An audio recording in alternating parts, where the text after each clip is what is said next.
Hello ladies and gentlemen, it's the Historical Gamer, and today I'm going to be playing Wargame Red Dragon, the third game in the Wargame series, which introduces naval combat to the Wargame series, a new element which was not previously available in previous games. The game focuses on several hypothetical conflicts taking place in the Pacific Theater, and has several new features. This is going to be an AAR, or a Let's Play. I'm going to play through the Korean campaign, and then I will also be putting up a review for the wargamer.com once I've got a little bit more hands-on time. But why don't we take a look at this, one of the introductory scenarios. That's the invasion of South Korea by the North, and it's one of the 4 campaigns that takes place in the game.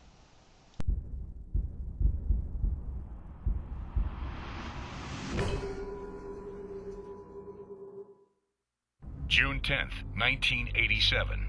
South Korean dictator Chung Do-won, having reached the end of his official presidential mandate and willing to step down, announces his choice for a successor. This appointment, which oversteps any electoral process, triggers the wrath of the students and the liberals, who were hoping for democratic reforms. June 10th to the 18th, 1986. So you can see here there was a nice little introductory video that was put together. The game seems to have a little bit higher production value than previous versions of Wargame, but I'll talk more about that in the review, which will come later. Essentially, this is the scenario which focuses around a hypothetical North Korean invasion of the South, and South Korea has been pushed back to the Pusan pocket, or the Pusan perimeter. This seems to be a typical scenario as far as a military situation which comes up in a lot of video games that focus on a hypothetical Second Korean War. Falcon 4.0 did pretty much the same thing. You know, one of the scenarios had you pushed back into the Pusan perimeter, as it was called in that game. In this game, it's called the Pusan Pocket, or the Busan Pocket, depending on how you're reading that. Pusan, I believe, is how it's pronounced. But basically, it simulates South Korea being overwhelmed by a surprise North Korean attack and being driven back into a narrow corridor with which to continue the fight. This is perhaps the most used scenario in Korean War conflicts, and that's because it's very similar to the historical Pusan perimeter, which occurred during the original Korean War, in which the South and the United States and UN forces in 1950 were thrown back to a defensive perimeter around some natural terrain, which was around a key port city of Busan on the southeast corner of South Korea, very close to Japan, and was where the Allied forces, if you will, kind of made their last stand before General MacArthur ended up landing a large force to the north and relieving the Busan perimeter. As you can see here, we are currently taking on the role of the South Korean military. I don't see any American forces here. I'm deploying my troops into various hexes which I believe will face the enemy attack. Busan itself is not directly threatened yet. We've got 3 provinces around it which all have enemy troops opposite of us. So I'm moving some air units in so that we can support these outer territories and hopefully keep the enemy from getting directly to Busan. The objective here is to hold Busan at all costs, and then you can see up on the northern end of the map there are several territories which need to be controlled before turn 10. You can see up here on the upper left, we've got 30 points. Those are political points that can be used to deploy forces, reinforcements. You can bring in different units, artillery companies, anti-aircraft, I assume companies. I don't know what COI stands for, anti-tank, helicopter, logistics. There are also Air Force units which can be brought in. You earn political points each turn. You can see there we earn 15 for Busan. That's what that number 15 represents. And then some of those northern provinces also earn some additional points. So again, that's one way that you earn those points each turn. You get more points, and that allows you to call in or bring in reinforcements. Seems like we've got a decent defensive front here. We've got an armored unit as well as some supporting units in Uchang. Dagadao looks like it has maybe another armored unit, armored regiment. Yonoduk, the top right blue province, looks like it may be a little bit under defended, but I was scrolling through the different options here, and I really don't have any substantial ground forces that I can send from Busan north. It seems like we're pretty much all bottled up in these border provinces, so hopefully the enemy doesn't put a serious effort. You can see the North Korean forces in Ulin look like they're not quite as heavily stacked. It looks like there's only maybe 1 or 2 enemy units there, whereas the provinces opposite of Dagerao and Wuchang are both much stronger, with 3 enemy units in Nanjing, just to the west of Wuchang, and then at least 3, maybe 4 units in Jiuchang as well. So you kind of have a operational map, if you will, at this point of the battle, in which you can see kind of the overall strategy, or the overall strategic picture before you actually go into any of the real-time strategy fighting, which is what most people enjoy playing about this game. Now, I did mention this is a single-player campaign. The game has a large multiplayer aspect to it as well. I'm going to be covering all of that in the review, or as much as I can. There's a lot to talk about with this game. Some wargamers refer to it as being a little bit simplified for a wargame, to be considered a wargame. And I'm not really going to discuss that whole aspect. We'll discuss that when we actually look at the review. So I ended my turn, and you can see the enemy moved various units into provinces that I have troops in, and when that does happen, you end up getting a battle. So this is what the battlefield looks like initially. The North Koreans are coming in on the this portion of the map. So the map is already pre-created. It's not a randomly generated map. You can see here, this is an overview of what the map is going to look like. The North Koreans will be coming in from that Jiuchang province. We've got several other provinces that are, at least we're able to deploy forces into, because they're considered under our control. We've got the territory that shows Busan, Bravo, Chang, and then some other province up there to the northeast. We start with 1 headquarters unit. That's the unit represented by the star.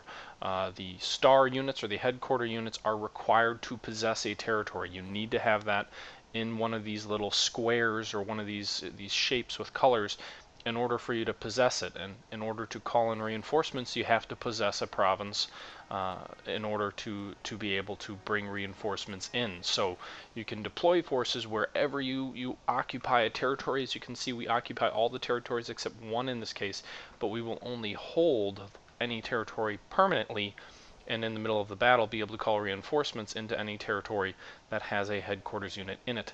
It's also worth mentioning that if all of your headquarters units are destroyed, then you lose the battle as well.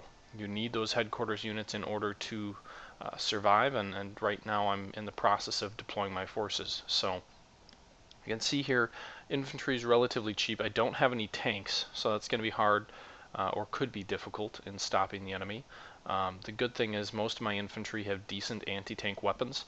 My cheap infantry has super bazookas, and I've also got some guys that have law anti-tank rockets. That stands for a light anti-tank weapon, a law, but they're really light anti-tank rockets is what they are.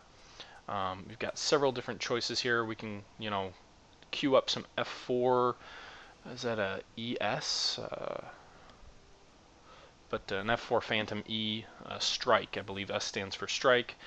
We can call in these basic infantry units and place them anywhere on the map that we've got these little blue squares, and that's what I'm in the process of doing. You can see here there's a light anti-tank infantry, there's a Stinger infantry, which would be used to shoot down enemy aircraft, which are included in the game. We've got some support units, which are artillery units. These look like artillery, rocket artillery. Kind of the predecessor to the or MLRSs, or similar to the, what's it called, the Shushka or something like that. The Russians call their trucks that have rockets thrown on the back, which is basically what they are. We're looking at the logistics category, which includes cargo trucks, which resupply your forces, because your forces do have limited ammo. It also has the headquarters units, so you can see here I'm placing this headquarter unit, KM 900, in the Bravo sector. I want to make sure I try and hold the Bravo sector, because it is a central sector that the enemy is going to have to advance through, and there are some bridges over this river here in the middle of the map, and if the enemy is forced to cross the bridge, they'll be much easier targets and easier to destroy. They're kind of natural choke points I can use to defend my territory, my locations. And then I'd also, if possible, it doesn't look like I have any other of those guys. I do have this one headquarters unit. I'd like to, if possible, try and hold this northern sector because it's kind of a way the enemy can flank me, and it's also the only other real avenue the enemy can advance out of their starting section. I don't think their main effort will come up there, though, so I'm going to put most of my forces down here in the Bravo sector. Again, with 3 bridges, actually, the enemy would be able to get at me from. I should hopefully be able to really deal them a blow without too much resistance. I've got one infantry stack kind of on the southwest corner. We'll only purchase 2 air units. That's just not enough money, and air units do resupply. So here we go. You can see there's a 20-minute time frame that each scenario lasts. The infantry units start mounted in armored personnel carriers, so you do need to unload them. I'm going to move them into buildings to hopefully give them some good cover. Maybe improve their lines of sights. I'm not sure. I've never really been able to tell, at least not thus far, if the game models, being able to see from a taller building or not. But at the very least, it should give them some cover, as opposed to just being sitting ducks inside of a armored personnel carrier. So you can see there, the game starts pretty darn quick in terms of getting an action-packed start. A lot of enemy units are appearing. Fog of War does exist there, but you see these enemy units advancing down the road, and my guy's just picking them off there. I'm getting points for destroying these enemy units, and I'm calling in artillery. I just selected those K-136s. Those are the rocket-propelled artillery weapons, so you can see the fighting is already fast and furious, and my artillery rounds, my rocket-propelled artillery rounds, trying to call them in on this bridge area, because it's kind of they're kind of sitting ducks if they're just sitting out in this area. So hopefully they're just going to walk into my fire there. You can see the artillery looks like it's doing a decent job. Got a little unit view here on the lower left in which you can see it all. Nothing's really happening on the southwest corner of the map. The enemy does have a few units up here in the northeast. Looks like there's some fire by some of my infantry guys over on this corner of the map here. Enemy probably launched some napalm down. And there's some enemy artillery rounds as well coming in. Fortunately, I got those infantry out of their APCs. That looks like what they targeted, where all that fire is, and got them into buildings. And it looks like the building was far enough away from where the APC was to, I mean, they're really not getting hurt at all. Looks like the enemy wasted a bunch of ammo on that, just a little bit off target. So those Zeuses are going to be a little bit concerning if I want to call in airstrikes. It's a self-propelled artillery gun that is very effective against low-flying aircraft, as any close air support would be. Bringing in another headquarter unit. I don't have any... I'm not sure what else to really buy at this point. I'm holding my ground, but like I said, if all your headquarters units are destroyed, then you lose. So they're really trying to pound my infantry there. I lost about a third of my strength in both of those infantry units. Here, they started out at 60. So I'll call in my F4s, hopefully to lay down some fire. We'll zoom in on them a bit. There you can see they're firing off their anti-vehicle weapons, firing off a cannon pod. Looks like they destroyed something. They're getting hit with those self-propelled guns, but it looks like that made it out.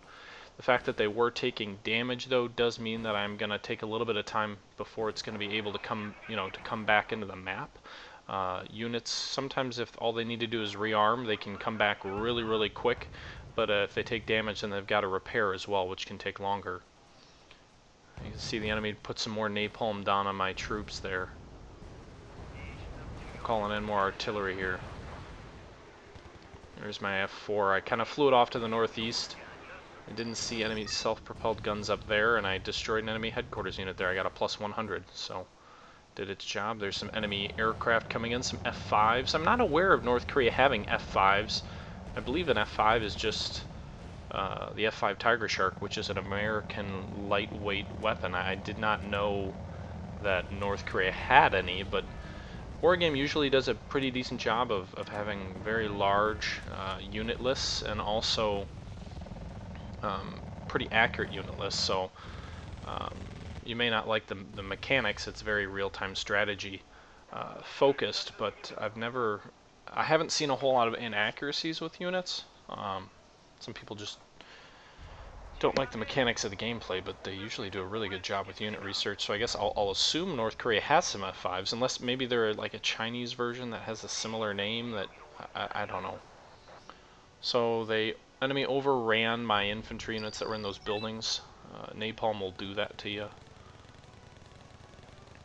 We've got one unit left here in Bravo. So that enemy trucks look like they're going to cross this northeast bridge. This unit really hasn't engaged at all. You can see on the lower part of the screen they have M14s as their weapon. They've got about 9,600 rounds of that, and then they also have a super bazooka as an anti-vehicle weapon. They've got 24 rounds there. Looks like they fire 2 off at a time, so that went from 24 to 22 and then down to 20. So those super bazookas are being used against these vehicles. And lost about a third of the strength there for that unit as well. So vehicles are very strong in this game. They're also very vulnerable. We purchased a new F4, so we've got 3 of them. We'll call them in here, and we'll try and see if we can call them in on these self-propelled guns. Maybe if we hit them with like an anti-tank weapon or a Maverick missile, which is what they carry, we can, hit them before they can hit us. Looks like we did pretty good damage to that unit. Must have suppressed it because it didn't shoot anything back. That infantry unit on the northeast is really getting hammered and pounded. I called some other infantry guys in here down on as reinforcements, you can see here, and they're pretty much gone too. So in north corner of the map I lost my headquarters unit, but my infantry is still at full strength, 60 soldiers. So it's basically an up-strength platoon. Maybe it's a company, I'm not sure which. Also keep in mind, I haven't been talking about it a whole lot, but you can kind of see it when you call in reinforcements. You do have a limited number of each unit that you can call in. It's based on the unit that you have in this territory. So if I have an infantry regiment, that has a base number of infantry units of different types that I can call in. So based on that, casualties are important and do carry over. If I'm really reckless with a unit and spend all my points calling in reinforcements, then I could potentially run through a unit here. So on the top left you have those political points. You see I'm earning 5. It says +5. That means I have territories in control that are worth 5 of those 5 of those political points every couple of seconds. And so that counter goes up, and you can use those to purchase reinforcements during the battle. But again, those reinforcements come out of a base that you're coming from. So whatever your regiment has, if your regiment has 30 RPG soldiers, and then you call in 4 of them and they're all killed, and call in 4 more, you're down from 30 to 26, etc. And those casualties do carry over battle to battle. So that is a kind of a neat game mechanic that lets you really sense or feel the attrition that can take place in this type of engagement. So I've called in some more reinforcements of just the basic regular infantry, the Yongbun or whatever they're called. And I'm trying to get them into buildings here. You can see these APCs and soldiers are coming under fire, but I want to get them under cover as best I can. Napalm has obviously devastated my soldiers in the other hex. Maybe bring in some air support.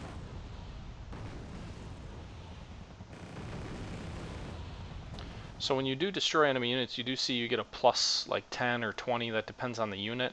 Here in this battle, it looks like I won the battle because we destroyed more enemy units than they had points that they were able to take. So essentially, if the enemy loses too many casualties, it could cause them to retreat, and allows you to kind of win in multiple ways. You can destroy enemy headquarters units, which basically represents an inability of the enemy to coordinate its actions and forces them to retreat.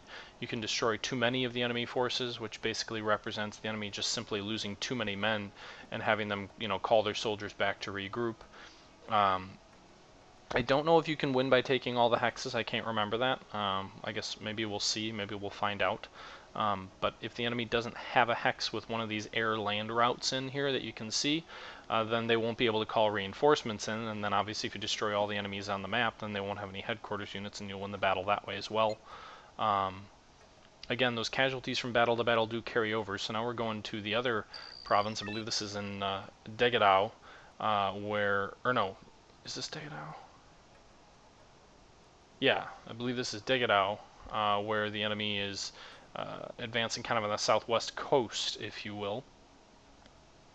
So I mentioned earlier that this version of the game does introduce naval combat to the game, and it does, but in this battle, obviously there are no naval units. We're not along the coast. Probably one reason they focused on the Pacific, whereas previous versions of the game did take a European Cold War gone hot approach. Not as many chances for naval combat in the Atlantic where both sides would interact with each other. Now you can see here how the units that I have at my disposal differ in this battle to the previous battle. The previous battle I had much more infantry heavy. I didn't have any tanks. The territory that's being attacked has a tank, a tank regiment. It does not have much in the way of infantry, but it's basically an armored regiment. So I've got a bunch of tanks that I can call in for support, but not a whole lot in the way of infantry. So again, the units you place in a given territory or given hex do play a role in determining what you can call in. You can see my air units are totally dispositioned. They're both F-16 blocks. So the KF-16C, which is basically like the F-16C, and then the F-16 Block 30, which is an earlier version of the F-16 made in the United States. I believe the KF may have been made in Korea under some kind of licensing platform, but if not, it's some kind of Korean variant in which, Korean avionics and etc. A lot of countries do utilize those types of forces here. As I'm placing my soldiers, again, mainly armored units here is what I've got, since I've got an armored regiment, so we'll see how that plays out. My infantry did a very good job in the last battle holding off the enemy with anti-tank weapons. Without the support of any tanks, I didn't deploy a single tank in the last battle. But let's see here. We're going to go ahead and get some of these guys deployed. We've got some different vehicles. We've got a tow vehicle, which is a neat little vehicle. It's a vehicle basically with anti-tank missiles that are kind of on the back in, I believe it's a pack of 4. And it's kind of like, looks like it's a Jeep here. On the bottom left, you can see a little image of the vehicle. Looks like it's a Jeep that fires anti-tank missiles. Which is really neat. What a tow weapon is it was one of the earlier anti-tank missiles, but it's incredibly effective. It fires a shaped charge, which has kind of a cone in the front of the missile, so when it impacts the enemy, it creates a jet of red or white hot flame that burns through or melts through the armor of the enemy tank, and then when it punctures through, that molten lead and molten metal shoots into the tank, usually killing the people inside and disabling the tank, or at least maiming them. Could start it on fire, could cause it to explode. That's what a tow missile, or that's a heat weapon, or a shaped charge, as they're called. A tow missile fires one of those. It's a missile, though, that has a little coil that comes out the back of it, and you can actually guide it, kind of like a remote control vehicle. So you've got an image display that you can use, and the controller can guide where he wants the missile to go. So it can be very, very accurate. You don't have to worry about a heat lock or a radar lock, which have potential jamming mechanisms which could interfere with it. The tow missile, you've got an actual solid line back to the firing point, and so they're somewhat resistant to any kind of countermeasures or distractions that a quote-unquote smart weapon might have. Actually, I believe the Germans were the first ones to introduce wire-guided. They're called wire-guided weapons during World War II. I believe some of their the early anti-aircraft weapons were wire-guided, or anti-ship weapons were wire-guided. And there you saw right there the weapon that was just fired. That was a tow. You can check here. You see we fired 2 of them, and destroyed the enemy right off. They didn't have much of a chance there. So you can see that weapon, that one kind of went up and off. I've always wondered how accurate tows could be. They fire a little bit slower, I would think, so they might be vulnerable to some, some of the more modern weapon systems, which are actually designed to shoot down incoming weapons, kind of with like a close-in weapon system. So I always kind of wondered about that, how accurate they could actually be in a more modern combat setting. I guess, someday we'll see here. But we're doing okay here. The enemy's moving some troops. They've got some bridges they've got to cross if they want to get at us. I don't have a whole lot of tow missiles. Those vehicles only, each one of those units of 2 only has a total of 8 missiles, so hopefully the enemy doesn't send what they sent at the last territory at me. Again, we're fighting as the South Koreans. Most of our weapons are American made. The M48 tank is what we have as our tanks on the field there.